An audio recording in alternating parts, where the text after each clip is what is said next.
todos. Espero que Jesus e a espiritualidade amiga me amparem para que a gente possa hoje, então, falar sobre um tema que é atual sempre, né? Assim como é antigo também. E que todos têm ou tiveram, né, uma família. E a gente vai entender essa família, tá? Então, a gente viu já na leitura do poema que Haroldo fez sobre que o Casimiro de Abreu nos deixou, né? Falando sobre a família, aí praticamente já diz tudo, né? O que nós precisamos compreender sobre a família. Mas nós sabemos também que a família está sendo um desafio. E de certa forma sempre foi, mas cada dia mais um desafio para nós. Os temas que eu vou tratar vai ser sobre a família espiritual, a família do mundo físico, né? Os conselhos que Santo Agostinho nos dá enquanto pais, enfim, vários assuntos. Não vou entrar no assunto polêmico de família, que hoje a gente tem alguns assuntos polêmicos na sociedade, mas vou ficar dentro do que Jesus mesmo nos ensinou e a doutrina espírita também nos traz.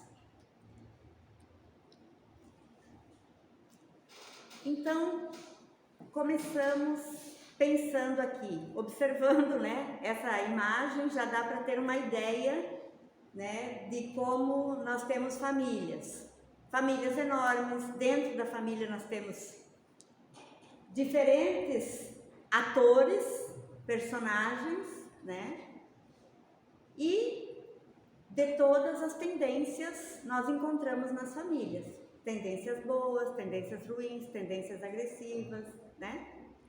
Então, o que eu vou trabalhar hoje, eu espero que faça a gente refletir sobre como é a minha família, como eu estou agindo dentro da minha família, o que eu posso fazer para minha família ser cada dia melhor e estar mais próxima dos ensinamentos de Cristo, que é viver o amor, né?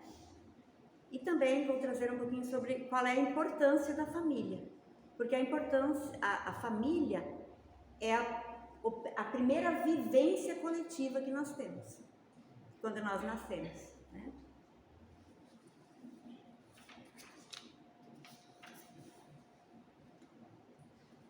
E para iniciar, aqui nós temos algumas falas de Emmanuel para Chico, tá? Que ele faz sobre a família, está no livro Vida e Sexo.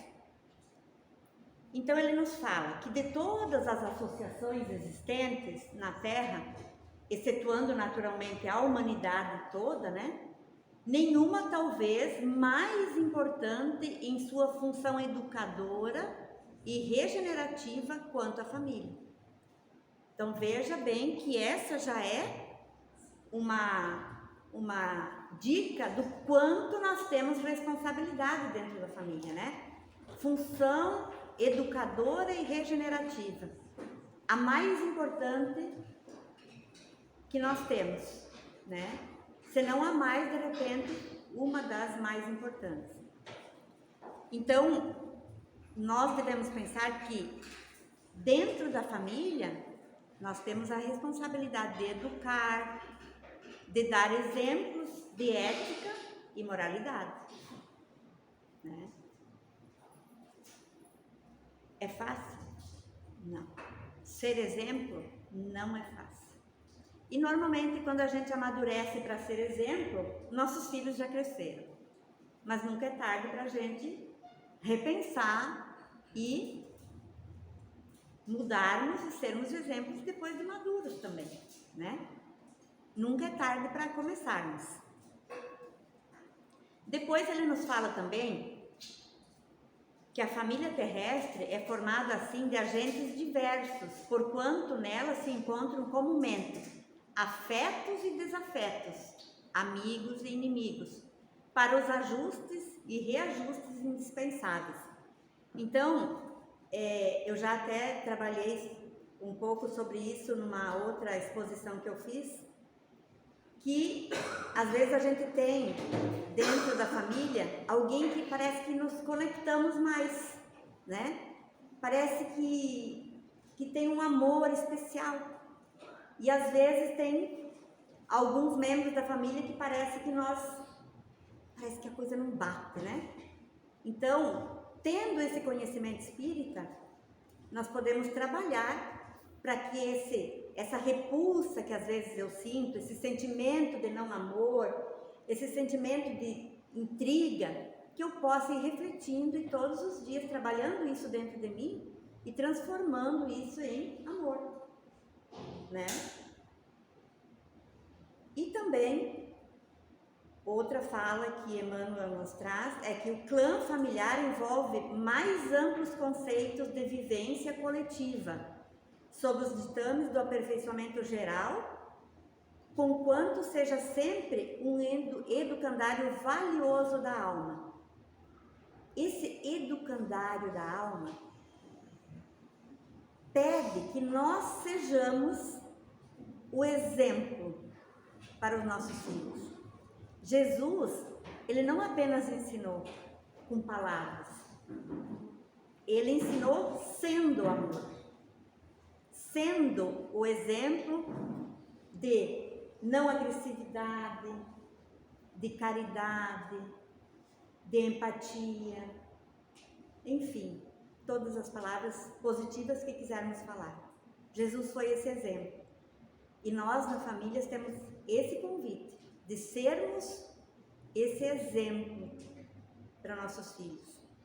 Eu sempre falo, em quase todas as exposições eu falo de um exemplo em que Gandhi, uma mãe foi pedir para Gandhi ensinar seu filho a parar de comer as coisas muito doces, porque tinha diabetes e tal. Aí o Gandhi falou para a mãe: eu peço que você me procure daqui a 15 dias. A mãe não entendeu muito, mas dali 15 dias ela voltou. Daí o Gandhi falou: pode deixar que eu vou conversar com ele agora. Daí ela quis saber: mas por que você me pediu 15 dias? Ele falou: porque primeiro eu precisava modificar esse em mim para poder ensinar para ele. Veja bem, então realmente nós sermos o exemplo para podermos ensinar não é fácil, mas nós estamos numa caminhada. E como eu disse, nunca é tarde para pensarmos e iniciarmos essa caminhada, né, de exemplo para todos.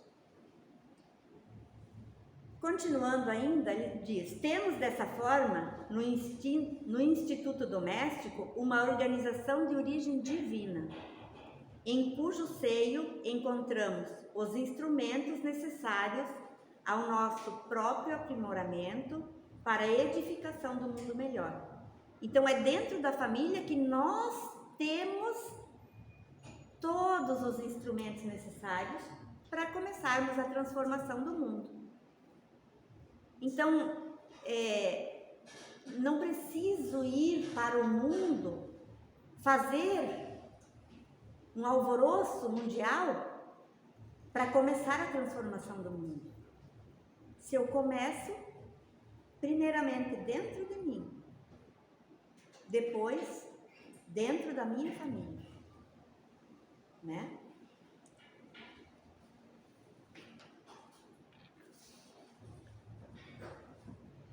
E o convívio familiar, né, ele é um exemplo que a gente tem de como nós seremos no futuro. Como será o nosso futuro? De acordo com o que nós vamos vivenciando aí, nós vamos melhorando, evoluindo e podemos ter um caminho diferente, né? É um treino que a gente tem dentro da família, enquanto filhos, né? É um treino que a gente renasce dentro de um seio familiar para a gente depois viver em sociedade. Eu vou, depois da minha família, eu vou viver num grupo religioso, numa escola, na sociedade em geral, no meu trabalho. Então, é muito importante que a gente pense em tudo isso, né? Que nós vamos ter esse instrumento que é a família, para a gente poder começar essa mudança do mundo. E como que dentro da família eu posso agir para conseguir modificar e fazer com que os filhos tenham esse exemplo para viver em sociedade, né? Eu vou incentivar o diálogo, o respeito, a educação. O diálogo, o respeito, a educação é necessário para qualquer convivência. Seja eu num casamento, seja eu na minha escola, no meu trabalho, onde eu estiver. Se eu tenho respeito, empatia, né? Se eu dialogo com as pessoas, se eu sou educado, eu consigo conviver em sociedade, né? Então, a família, ela é um projeto divino para que a gente possa evoluir moralmente. É onde começa a nossa evolução. E nós, enquanto pais, né? E as crianças e os jovens que um dia serão pais, mães, né? É o lugar aonde a gente vai trabalhar para que tenhamos esse futuro diferente, né?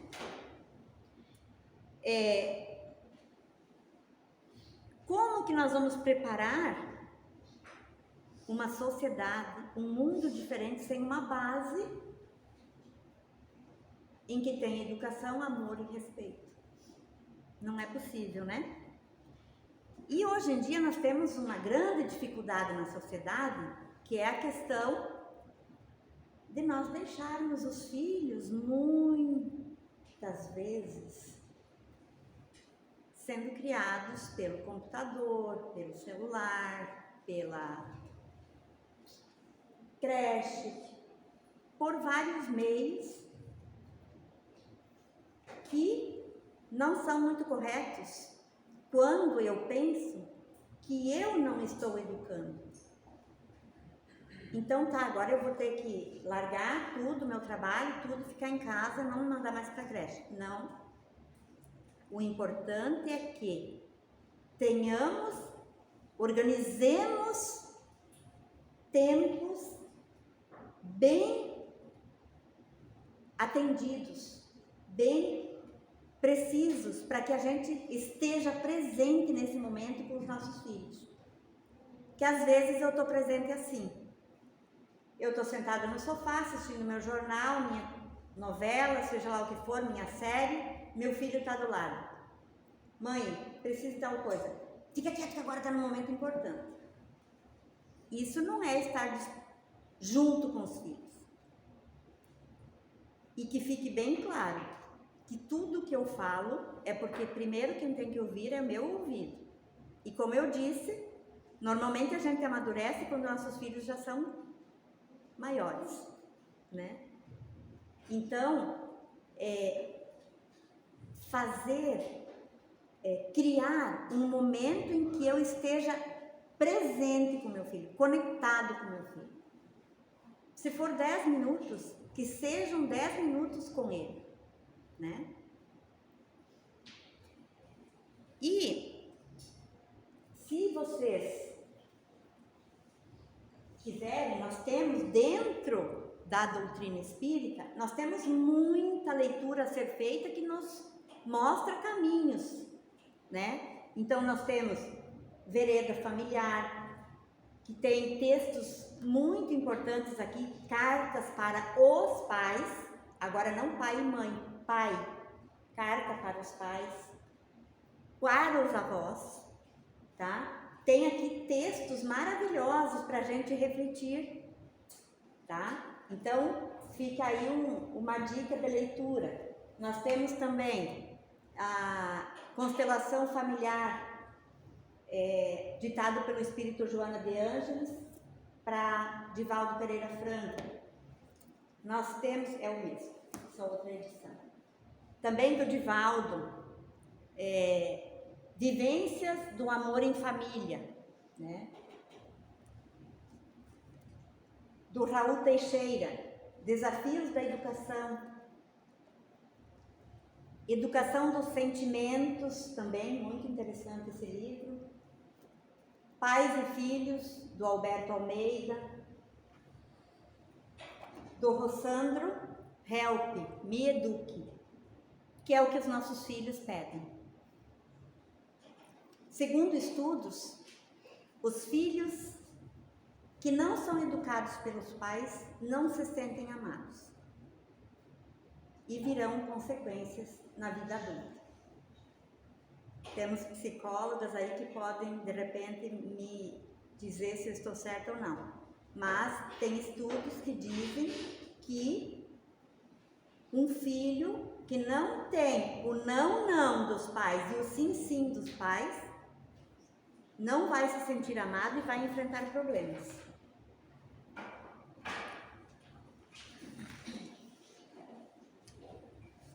Vamos então entender um pouco dos tipos de família. A gente valoriza muito a nossa família corporal, mas vamos ver que a família mais importante é a família espiritual, mas que com a família corporal nós temos um compromisso, como eu vim dizendo até agora, né? Então, famílias pelos laços espirituais não são os da consanguinidade, os verdadeiros laços de família, e sim os da simpatia e da comunhão de ideias, os quais prendem os espíritos antes, durante e depois das encarnações. Então, aqueles espíritos que já têm uma conexão de outras vidas, que já têm uma conexão espiritual de amor verdadeiro, não de amor paixão, de amor apego, né? Esses são os verdadeiros familiares. Essa frase está no Evangelho segundo o Espiritismo. Ainda dentro do Evangelho, todas as informações que eu trago agora são do Evangelho. Então, as famílias de laços espirituais são duráveis e se fortalecem pela purificação e se perpetuam no mundo dos espíritos através das várias migrações da alma, né? Dois seres nascidos de pais diferentes podem ser mais irmãos pelo espírito do que se fossem pelo sangue. Então veja bem, às vezes numa família, né, os pais têm os filhos consanguíneos e adotam, e muitas vezes dois filhos se conectam tão bem que parece que são nascidos do mesmo ventre, né? Mas é um amor já de outras vidas, um amor espiritual, um amor verdadeiro, um amor que Cristo ensina, né? E nós vamos ver também, se a gente for ver as obras que Emmanuel ditou para Chico, que nós temos lá há 2000 anos, 50 anos depois, Ave Cristo, Paulo e Estevão e Renúncia, ali nos mostra N exemplos de pais de pais de uma encarnação que vieram com a responsabilidade de fazer esse filho evoluir moralmente, de não cair mais nas tentações da matéria, né? Eles ficam muitas encarnações reencarnando junto, muitas vezes do mundo espiritual ficam ali. Se a gente pegar o próprio livro Nosso Lar, André Luiz, a sua mãe, né, que já estava num plano maior e que estava ali trabalhando por André Luiz para que ele pudesse seguir no mundo espiritual, né? E também olha esse amor desse espírito que era a mãe de André Luiz, nessa encarnação em que ele foi André Luiz.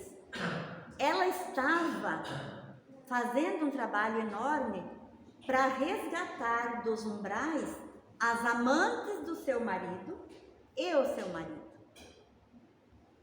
Então, para a gente ver como família é amor, né? E amor espiritual. Também nós temos no livro Ação e Reação, né? Silas e Drúzio, que eles acabam falando lá, eles que levam o André Luiz e agora eu não lembro o nome do outro, eles levam para mostrar os vários mundos espirituais que nós temos, e eles mesmos comentam, né, que eles estavam há 5 décadas buscando 2 espíritos que eram familiares, mas que eles tinham conseguido fazer eles não seguir em frente e errar o caminho. E aí eles se sentiram responsáveis e estavam há mais de 5 décadas procurando levá-los para o mundo espiritual e conseguir trabalhar com eles para uma próxima encarnação, né? Eles estavam já se preparando para que, assim que conseguissem trazer esses espíritos, eles se colocariam à disposição para encarnar junto, né? E para que exemplo melhor sobre a família espiritual, eu já volto para outro slide. Se nós vamos ver no Evangelho, na Bíblia, né? Quando Jesus lá falava à multidão, quando sua mãe e seus irmãos chegaram do lado de fora querendo falar com ele, alguém lhe disse: tua mãe e teus irmãos estão lá fora e querem falar contigo. Quem é minha mãe? Quem são meus irmãos? Perguntou ele. E estendendo a mão para os discípulos disse: aqui estão minha mãe e meus irmãos, pois quem faz a vontade de meu Pai que está nos céus, este é meu irmão, minha irmã e minha mãe. Então aqui, Jesus não quis dizer, ele não quis desprezar a mãe e os irmãos, e sim aproveitar um momento para ensinar que o amor de mãe, de filhos, pode ser um amor de outras vidas, e que quem estava ali reunido e trabalhando com ele já também era sua família, além de Maria e José, né, que tinham propiciado que ele pudesse encarnar e fazer todo esse trabalho, né? Mas ali o exemplo dele que ele quis mostrar foi a questão de mostrar os tipos de família, os laços espirituais, né? E os laços corporais, então, as famílias pelos laços corporais. Esses já são mais frágeis, como a matéria, se extinguem com o tempo e muitas vezes se dissolvem moralmente, já na existência atual. Então, nós vamos ter exemplos de pais que eles mesmos, como nós vimos ali no livro Ação e Reação, o Drúzio e o Silas, né, que eles foram exemplos ruins para aqueles familiares e desviaram o caminho do bem. E muitas vezes nós temos pais que são exemplos de desvio do caminho também, né? Esses então são laços frágeis, né? E que muitas vezes, e também tem encarnação que, por exemplo, acabou a encarnação, pronto, eu não encontro mais no mundo espiritual, né? Hoje de manhã mesmo trabalhando com os jovens, porque deu a coincidência de eu estar trabalhando justamente o tema família com os jovens. E falando com eles, a gente leu uma parte em que a gente não vai chegar no mundo espiritual e encontrar 10 mães, 10 pais, 30 irmãos das várias encarnações. Nós vamos encontrar no mundo espiritual aqueles com quem nós temos a conexão espiritual, a conexão de amor já.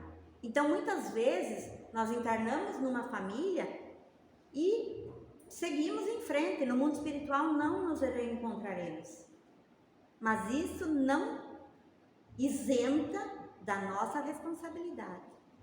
E que seja ou não nos reencontrarmos por termos conseguido cumprir o nosso papel enquanto família, né? E não nos reencontrarmos para termos que resgatar os erros que cometemos, né? E se a gente pensar, né?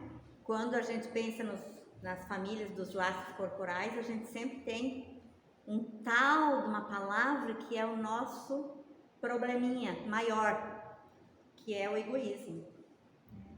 Muitas vezes, por egoísmo, nós erramos. E o egoísmo nos separa. O que nos junta é o amor. Por isso, nós reencontramos no mundo espiritual os espíritos em que nos conectamos amorosamente. E também no mundo espiritual, né, para quem já estuda e já frequenta, já ouviu outras vezes as exposições, já sabe que existe toda uma preparação para a gente reencarnar em família.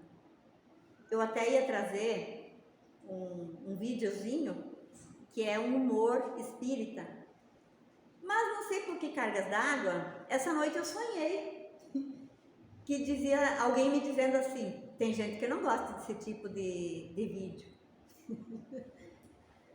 E hoje passou o dia e eu esqueci do vídeo. Eu lembrei agora de noite do vídeo e lembrei do sonho. Provavelmente não era para mim trazer aqui, né? Mas tudo bem.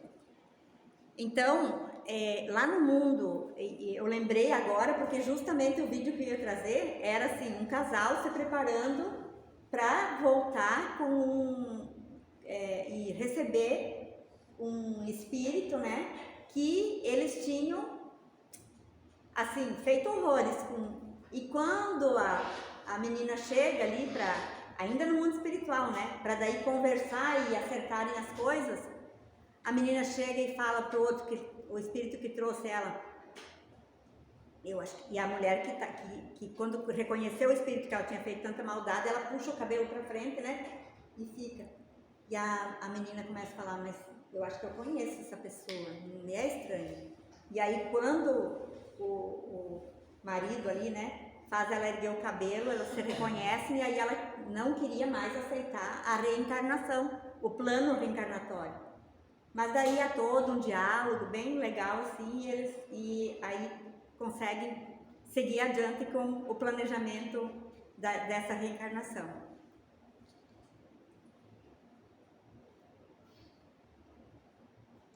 Então, qual é o desafio que nós temos hoje nas famílias?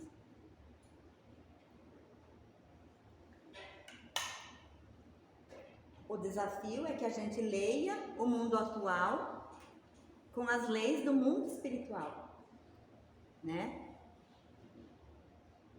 Como é isso? É seguir os ensinamentos de Jesus, o exemplo de Jesus, né? Existe uma inteligência suprema que coordena o universo. Não existe descontrole na Terra. Existem descontrolados. Está tudo sob o comando de Jesus, através, né, do seu planejamento com Deus. Quem está descontrolado somos nós. No livro A Gênese, Allan Kardec afirma que qualquer reflexão, teoria, seja ela filosófica, científica, política, sugere que o primeiro crivo seja, né, pelo qual nossas ideias devem passar, são sobre os atributos de Deus. Ele é imaterial, imutável, incorpóreo, soberanamente justo e bom, é perfeição absoluta, inteligência suprema, amor infinito. Se a gente observar o mundo e avaliar que Deus não muda, Ele é imutável, Ele é justo, Ele é perfeito, Ele não faria esse mundo imperfeito que nós estamos vivendo. Então, Deus fez tudo perfeito. Quem descontrolou as coisas fomos nós. E agora nós precisamos refazer os caminhos, tentando acertar essa trajetória, né? A reencarnação fortalece os laços de família. No espaço, os espíritos formam grupos ou famílias entrelaçados pela afeição, pela simpatia e pelas semelhanças das inclinações. Se uns encarnam e outros não, nem por isso deixam de estar unidos pelo pensamento. Os que se conservam livres velam pelos que se acham em cativeiro. Após cada existência, todos têm avançado um passo na senda do aperfeiçoamento. Isso também está lá no Evangelho, no capítulo 4, no Evangelho segundo o Espiritismo. Então, quando nós encarnamos, nos propusemos a sermos os pais, damos todos os exemplos, mostramos o caminho, né? Conseguimos fazer o nosso papel de pais e nossos filhos crescem e seguem um caminho totalmente diferente. Nós, pais, não seremos os responsáveis por isso, porque nossos filhos tinham alguma tendência e vieram propostos a caminhar um novo caminho e não conseguiram. Mas nós teremos responsabilidade, sim, enquanto família, se nós não fizermos o nosso trabalho de educação, de dizer sim, sim e não, não. Por isso que muitas vezes é importante a vivência a dois, né? Porque sempre tem um mais mole e um mais flexível. Daí tem um que puxa mais as rédeas, né? E o outro é um pouco mais flexível. Mas é muito importante tudo isso. É importante. Muitas vezes a gente não entende, enquanto pais, no momento em que o marido ou a esposa está dando puxão de orelha, a gente acha que está sendo injusto. Mas é válido e é necessário, né? É lógico que tudo dentro de, né, uma educação e um respeito, o diálogo, de acordo com o que é amoroso.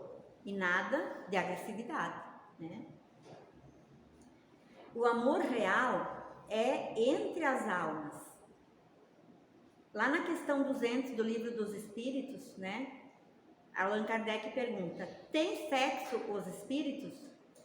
Não como entendeis, pois que os sexos dependem da organização.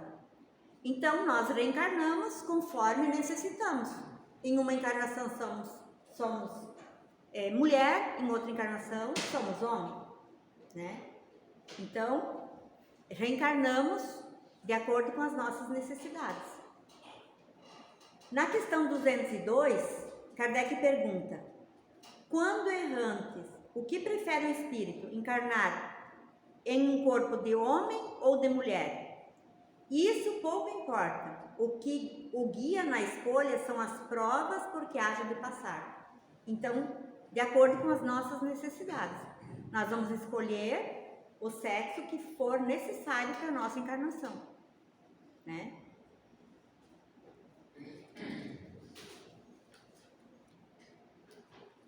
Então, em relação ao casamento,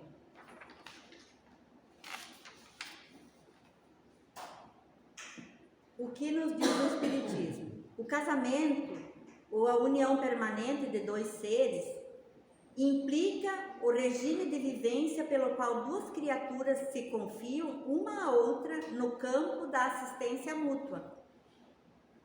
Então, dois seres se unindo para que haja assistência mútua entre os dois.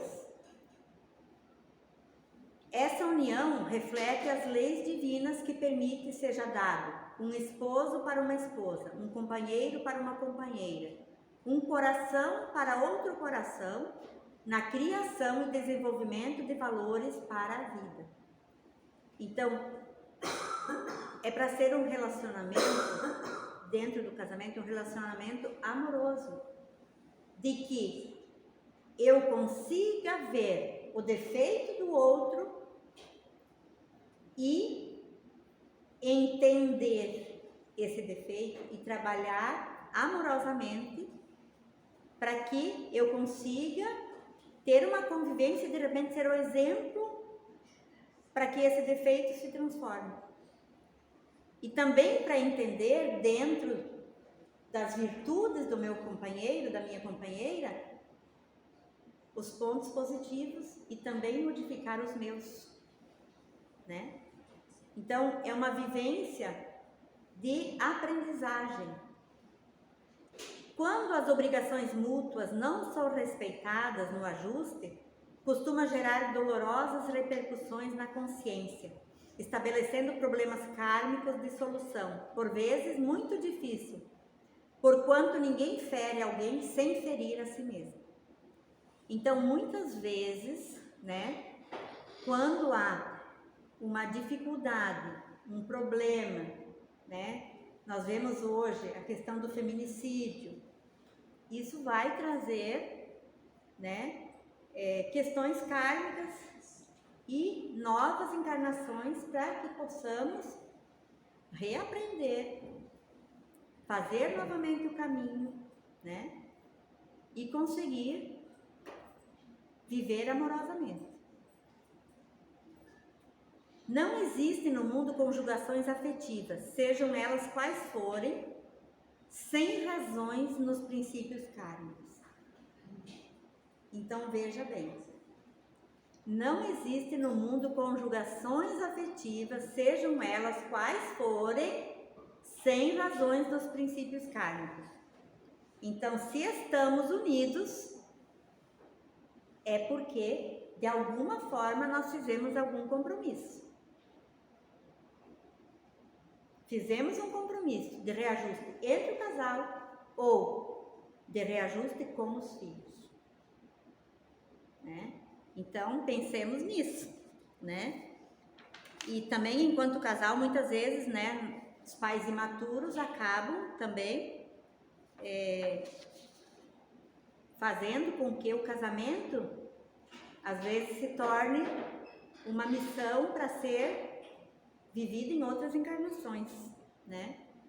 Em relação ao divórcio, o divórcio é lei humana, que tem por objetivo separar legalmente o que já de fato está separado.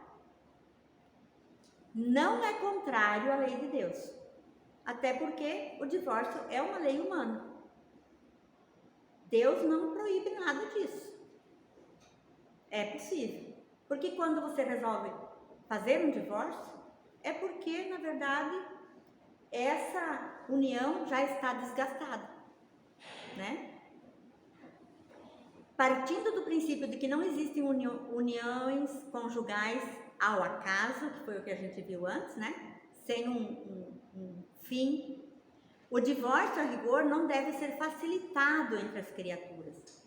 É aí, nos laços matrimoniais, que se operam burilamentos e reconciliações endereçadas à precisa sublimação da alma.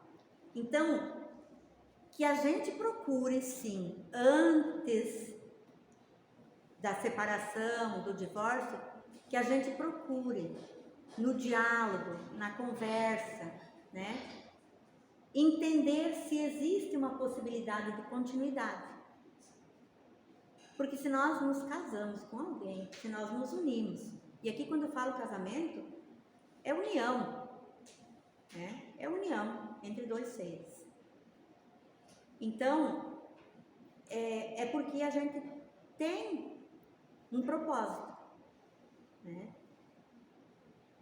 Mas o divórcio é preferível quando há riscos de aumentar os débitos, suicídios, homicídios, Se há risco de agressividade, é melhor a separação, né? A sabedoria divina jamais impõe rotina de violência. Daí o livre-arbítrio da vítima em poder interromper, adiar o compromisso assumido. Olhem bem, adiar. Então, se é um compromisso que nós assumimos, um dia nós teremos que retomar esse compromisso, né? Mas às vezes o que nós nos propusemos já foi cumprido, já está tudo resolvido. Tanto que existem separações que depois se tornam grandes amigos, né?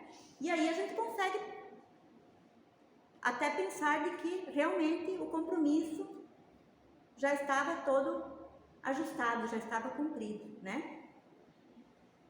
Aplicável nos casos, né, o divórcio, nos casos em que não se levou em conta a lei divina.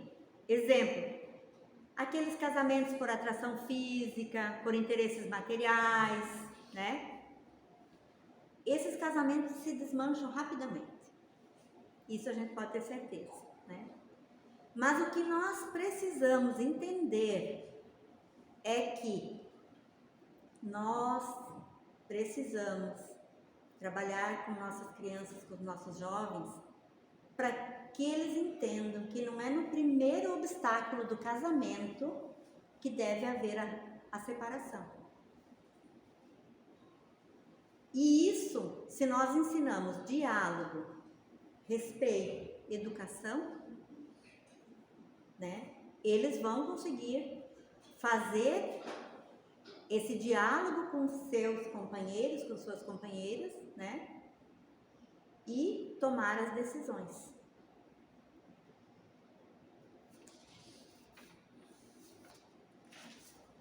E, para encerrarmos, que nós possamos viver dentro de nossa casa o Evangelho de Cristo e transformar o nosso lar em nosso templo de amor, de respeito, de parceria, de diálogo, de ajuda mútua, de dedicação, de luta por ideais nobres.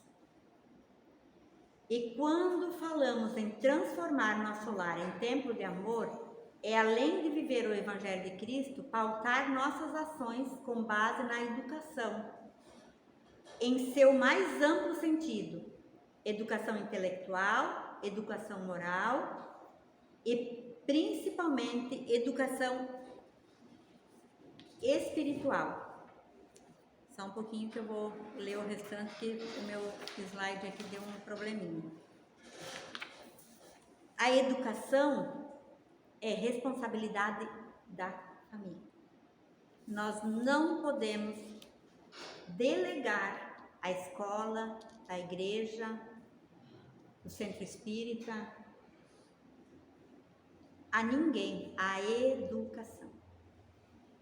O que a escola pode trazer é ensinamento intelectual e agregar virtudes, mas a responsabilidade é da família, tá?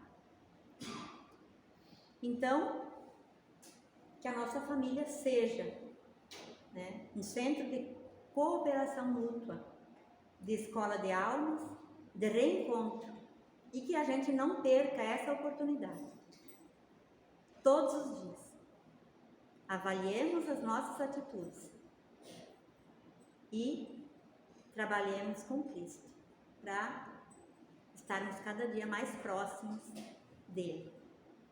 Obrigada pela atenção de todos e espero ter podido deixar vocês também aguçados para lerem os livros que nós temos no centro, né? E também fazer esse questionamento e essa mudança interior.